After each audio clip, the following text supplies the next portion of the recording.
విస్తృతంగా చర్చ జరగాలని అంటున్నా. సోషల్ రెస్పాన్సిబిలిటీ, అకౌంటబిలిటీ ఈ రెండింటిని ఫిక్స్ చేయాలా.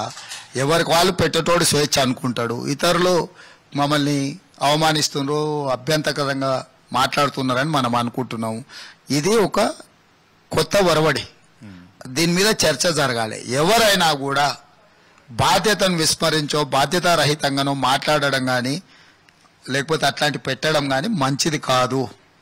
ప్రతి వాడికి వ్యక్తిగత జీవితం ఉంటుంది, ప్రతి వాడికి వృత్తిపరమైన బాధ్యత ఉంటుంది. వ్యక్తిగత జీవితం వేరు, వృత్తిపరమైన బాధ్యత వేరు, సామాజిక బాధ్యత వేరు. ఈ మూడింటిని బ్యాలెన్స్ చేసుకొని ముందుకు వెళ్ళాలి.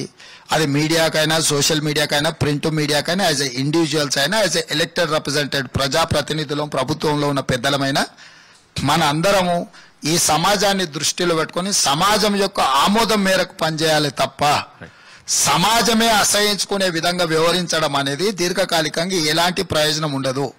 దాంతో ఎవరికీ ప్రయోజనం లేదు. దాంతో సమాజంలో మన గౌరవము పెరగదు. డెఫినెట్గా ప్రభుత్వం దీన్ని చర్చకు పెడుతుంది.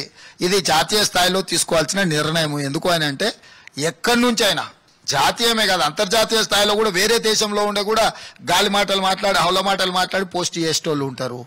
సో వాళ్ళని కూడా మనం దృష్టిలో పెట్టుకొని చట్టం చేయాలి. నేను ఏదో ఉంటా, ఏదో మాట్లాడతా, నేను ఏది మాట్లాడినా చెల్తుందని కూడా అనుకుంటే దాని లెక్క దానికి ఉంటుంది.